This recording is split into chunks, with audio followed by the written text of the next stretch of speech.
Welcome to This Week in Westerly with your host, Michael Niemeyer.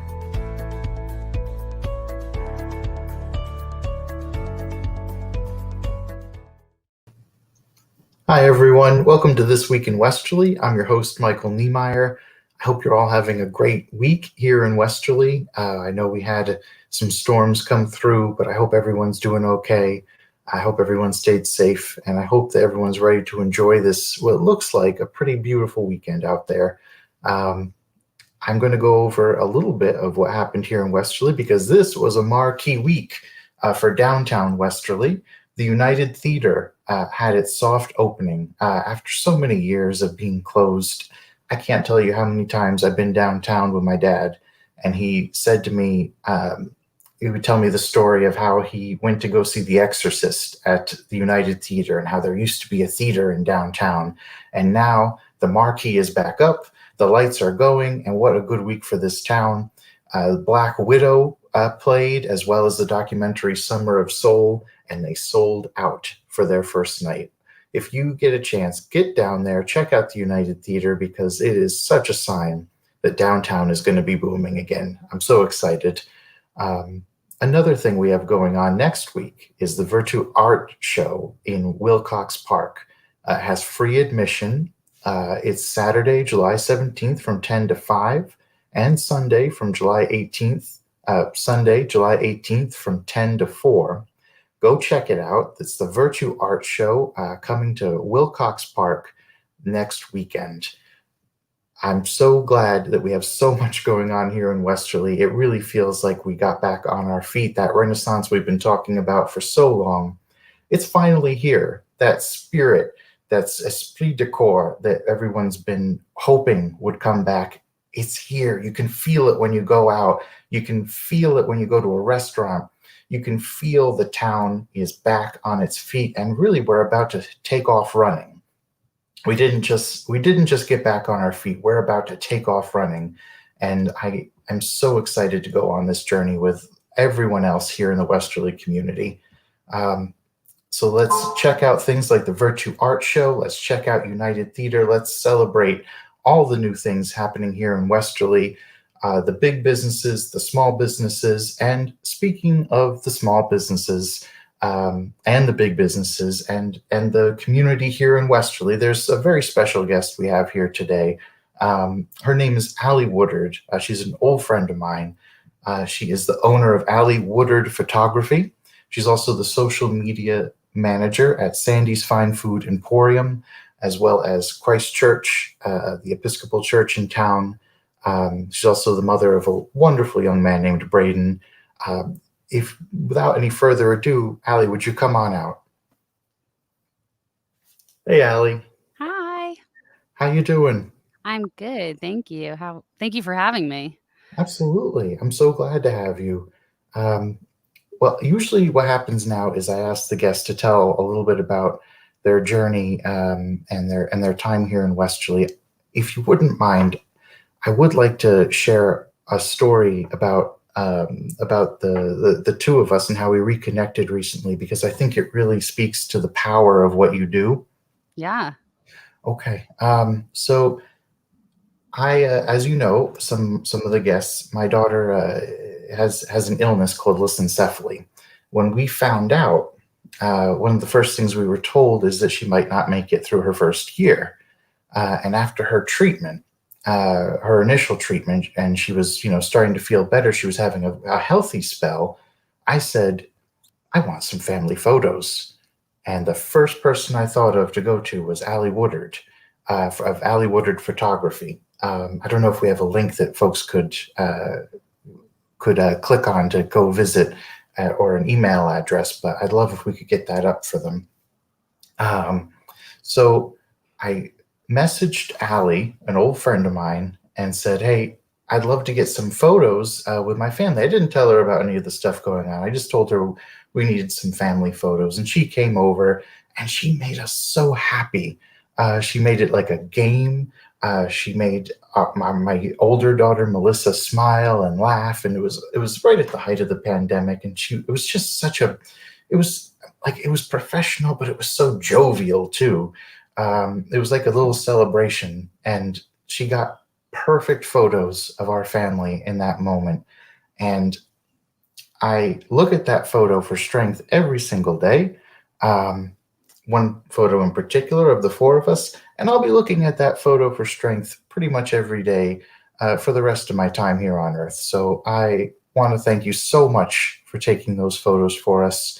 I've probably gushed a bit too much, but I'm really glad to have you on today. Now, please, please share with us your journey of how you became Allie Woodard of Allie Woodard Photography. First of all, that is the most touching ever. Thank you so much. That is obviously the goal for me.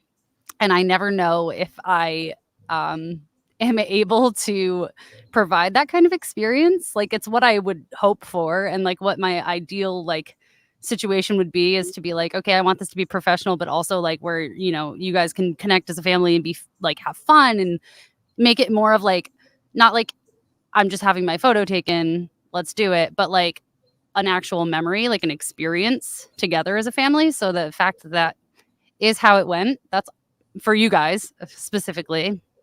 And knowing how much that meant to you guys was like one of the most special sessions I've ever done. And for it being you as well, an old friend like that, thank you for having me. So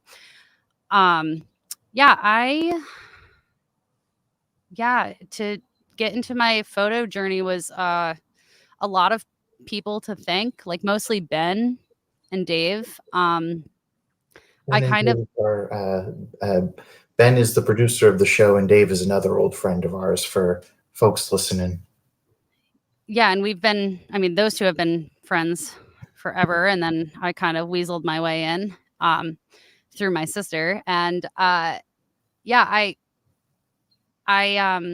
was going through a weird period of change a few years back, and Ben tasked me with an idea, and I was like not sure what to do with myself in terms of like creativity. And I think I always said to them, like, I've never found an outlet to like let out that creativity, and I feel like every time I've tried, I've just been kind of like following someone else, like my sister with theater and this and that. Like, I just kind of was always trying to like be like, oh well, that person's doing it, let me try.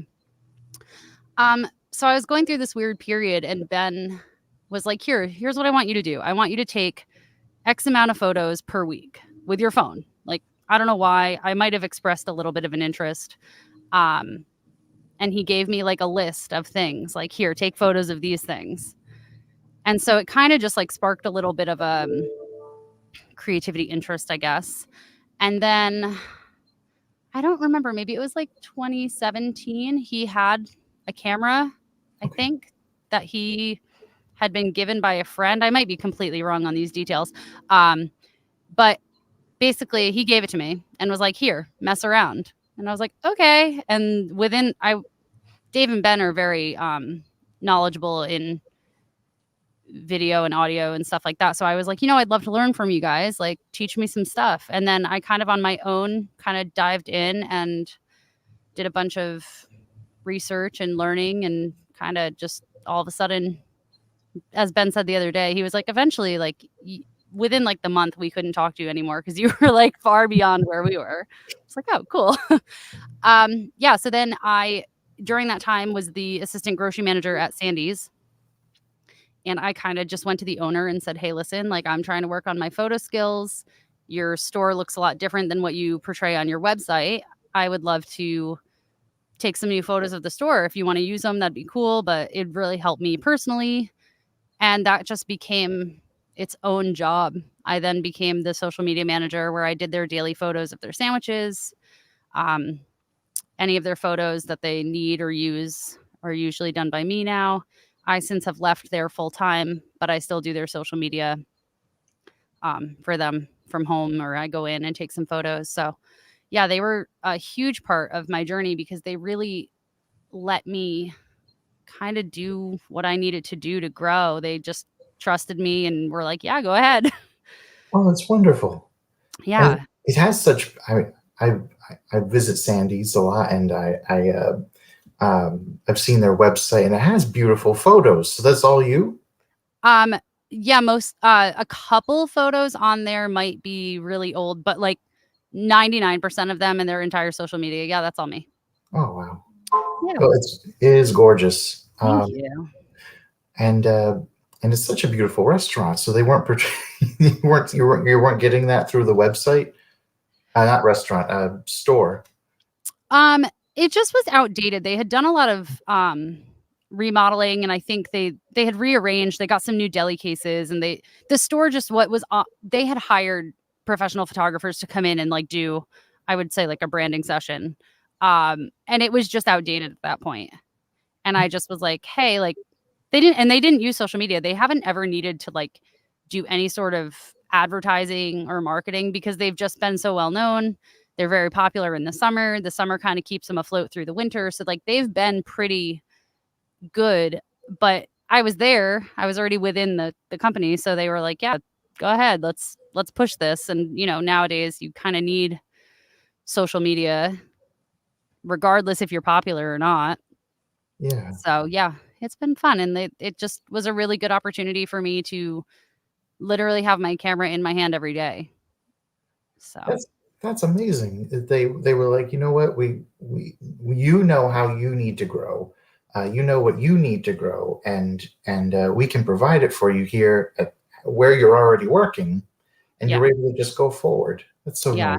And it helped them. It definitely helped me. It was just a really nice experience, and like I really do give them a lot of credit for where I am now because it was taking a picture of a sandwich every day, and it's like their sandwiches are great, but like it really got me to be creative and try new things because it's a sandwich and what can you do with that? So it was really nice. Yeah.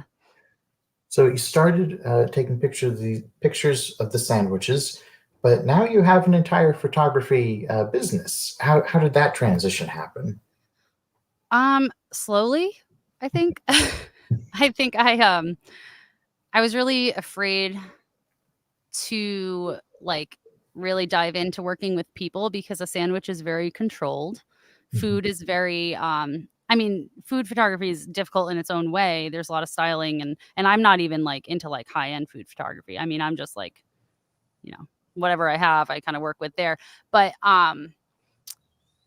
a family member was going to be getting married, and for some reason it was like 9 months out, and I was like, hey, I'll do your wedding. I have 9 months. I'll figure it out, which was very bold of me at that point. And I did an engagement session with them, and it really made me be like, you know what? I like this. This is fun. I like interacting with the people and getting them to connect. And luckily for me, they were very low key and didn't have a lot of I don't want to say high expectations because that makes myself sound pretty terrible. But they knew where I was at experience wise, and they were okay with that. And they trusted me to do my best. And I had 9 months, and I was like, all right, I'll figure it out. And I think within that, I probably did other family members' photos of like my cousin got engaged. I did like their engagement session just for fun. And I kind of just started there. The wedding came and it was fine. I did pretty well, I thought, especially for my first one, not really knowing what I was doing. Well, knowing your level of humility, I imagine you're you're probably underselling it. They were probably pretty good. I mean, yeah, I was pleased, especially for it being my first wedding, which is something that like, I had contacted another photographer who I was like, I would like to hear some insight, some tips and whatever. And they basically were like, oh, I wouldn't do a wedding for at least 5 years. And I was like, okay.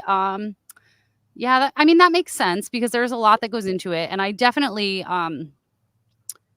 wasn't like at the level that professional wedding photographers are. Like I didn't have backup equipment. I didn't have extra lighting. I didn't have, the things that most photographers would go into a wedding with, but it was my first and it was very laid back and it was for family. And not that means I can not put in effort, but I'm just saying that it was okay for them. But yeah, that it scared me a little bit because I was like, okay, maybe I am in over my head. Maybe this wasn't a good idea. 5 years, I've only been doing this for like maybe a year at most, and it wasn't full. Like I wasn't fully in it. So, but no, I mean, nothing terrible happened. They have wedding photos. Oh, that's great. And you were bold and you made it work. Yeah. Yeah. And I kind of, this past year was frustrating. I had a little bit of a momentum right before the pandemic, and I had a lot of things planned, and I had a lot of, I felt like a lot of like education planned for the summer, and I was going to do a workshop, and I was going to start working with someone else as a second shooter, and it all fell through, obviously, which was hard for me because I felt like I was kind of in this nice climb, and then it kind of just stopped. But I made do. I did pretty well in the fall during the pandemic with some family sessions outside. That was doable when things were okay. And now, yeah, I'm just kind of trying to keep going with it. Nice. So if folks, by the way, if folks do want to get in contact with you for a photo session, what would be the best way to do it? My email is that's for an Instagram handle. My email is alliewoodardphoto@gmail.com. alliewoodardphoto@gmail.com. Yeah. All right. Well, send an email there and get some lovely photos taken. I can attest to that personally. But one thing I wanted to ask is, what is some of the standout memories? I don't know if you can share anything because there's such personal moments for the families. But is there anything that stands out from your time as a photographer that you would like to share? Yeah. Well, I feel like it's not fair to say that your session was one of the best and the most special to me. It was. Recently, I just did a photo session with my childhood best friend who I grew up with, who we had a bit of, post high school falling out. You kind of lose contact for a long time. And, growing up from like age 5 until like junior, senior year of high school, we were best friends. I spent all my time at their house, and then we lost contact for a few years, and we've slowly kind of reconnected. And I went over to her house a few weeks ago and did like an in-home shoot, and it was just one of like the most special things to like reconnect with someone who you were so close with and see their family and like just get to be there and witness like what they've done with their life, which was awesome. And to take these photos, and as I'm editing them, I'm like, this is just really cool. It's just really nice to be like, wow, I got to take those photos for them. It's just, I don't know, super special stuff like that. I mean, even strangers, I mean, same idea, when you meet them and you see their connections with each other, whether it's a family or a couple, it's just, I don't know, it's really nice. You're getting part of the essence of their life, and yeah, and making it, something permanent that can be referenced for a long time. Yeah. It's so special. And hopefully, when they see those stills and they see those frames of a photo, they're like, oh, I remember like what I was thinking in that moment, or like what was happening at least during that time. Or, we're not just standing there like, great, I hate photos. That's why I was saying like, it was nice to know that like, it was an experience for you. That was something that you remember being positive, not just, I definitely think about what I was thinking in the moment with that photo. And that's such a good point, because I don't think I consciously ever thinking about what I was thinking about. Yeah. But it is an interesting like insight into that, because that is what I do. Yeah. And it does make it feel more special. Yeah. Wow. But I've mentioned you're the social media manager at Sandy's. Is there any news at Sandy's or also Christchurch that the folks would like to hear? Not really, not that I know of. Okay. Nothing. Sandy's is doing their usual thing. They've have nice summer hours now. They, if I was still there, I'd be very grateful. They close at 3 on Sundays now, which is a good break for the employees. Hmm. And then Christchurch, I just recently came aboard there, so I'm going to be working with their daily or their weekly show. Well, Mhm. daily during the week. There we go. Food for Thought. So I'm going to help with booking the guests and getting everyone ready for that. So that will be exciting. Oh, nice. I love Yeah. Food for Thought. Good luck with that. Thank you. It's a wonderful show. Yeah. And head on down to Sandy's. They have some fantastic sandwiches. So good. My favorite's the Matunic. Do you have a favorite? Oh God, it depends on my mood, to be honest. Like I've had them all, and I never get sick of them. I worked there since I was 15. I had a few hiatuses, but like I never get sick of it. I would eat a sandwich there every day, and I never was bored. They're so good. And there's such variety. Like I know. it's from like the corned beef all the way to those rosemary ham. Their classic sandwich menu that they have, like their staples, are awesome, and then their daily specials are really great. Every day they always have such good stuff. Sarah comes home. My wife Sarah works there. Spoiler alert. She comes home with a different one almost every other day, and it has sometimes it has this is basil. I mean, they're just sometimes it's this very nice sort of creamy smeared cheese. Oh, the garlic and herb cheese. Yes, So good. Some good stuff. Oh, love it. Now, another thing that happened to you over the past year, happened to a lot of folks, was you were a teacher of sorts at home with your son Braden. Could you tell us a little bit about, about how that's gone? Growing up with all of what do you want to be when you grow up? I don't think I ever chose teacher. I don't think I ever thought that I wanted to be a teacher. Maybe quickly, but I was like, and there's a reason for that. I don't think I'm great at teaching or having the patience that teachers do. It was so difficult, and a lot more involved than I anticipated. Granted, he's only in kindergarten, though I think that may have been more difficult. I mean, I'm sure every age has its own challenge as far as being distance learning and or just in general, but he's independent enough, but needed a lot of help because we're learning to read, we're learning to do things independently, we're learning, but at home where I was readily available, which I never was before. I've always been working, so this was the first time I've been home and he's been home, and it was tough. I have to say though, I was so impressed and so blown away by what the teachers did. His kindergarten teacher, Mrs. Mason, she's at Springbrook, but she won Teacher of the Year, and I think that was so deserved.